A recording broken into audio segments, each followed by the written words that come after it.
আপনারা হয়তো অনেকে জানেনই না, আপনারা যে ঘড়ি শখ করে পড়ে থাকেন সেই ঘড়ি কিন্তু আপনাদের ভাগ্য পাল্টাতে পারে। এখন বর্তমানে প্রচুর ব্রডকাস্ট বা যে রিলস রয়েছে তাতে অনেক এরকম রিলস আসে যারা রিস্ট ওয়াচ অ্যানালাইসিস করায়, এবং আমি নিজেও দেখেছি যে প্রত্যেকটা মানুষ যদি তার পড়া অনুযায়ী ম্যাচ করে ঘড়ি পড়ে সেক্ষেত্রে তারা লাভবান হয়। কারণ ঘড়ি হচ্ছে একটা জ্যান্ত রেমেডি। ঘড়ির মধ্যে যে এনার্জি রয়েছে দেখবেন ঘড়ি টিক টিক টিক টিক করে ঘুরছে, অর্থাৎ আপনার সময়কে সে এগিয়ে নিয়ে যেতে সাহায্য করছে। তাই ঘড়িতে কখনোই যেন কাটা স্লো না যায় এবং অতিরিক্ত ফাস্টও যেন না যায়। আপনি খুব সামান্য ফাস্ট রাখতে পারেন, কিন্তু অতিরিক্ত ফাস্টও রাখবেন না, ঘড়ি খুব স্লো রাখবেন না।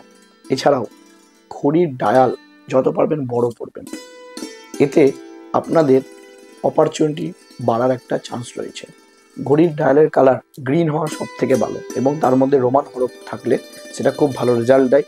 তবে রোমান হরফ না থাকলেও আপনারা গ্রিন কালার ডায়াল এবং গোল্ডেন কালার স্টেপ দিয়ে ঘড়ি পড়তে পারেন।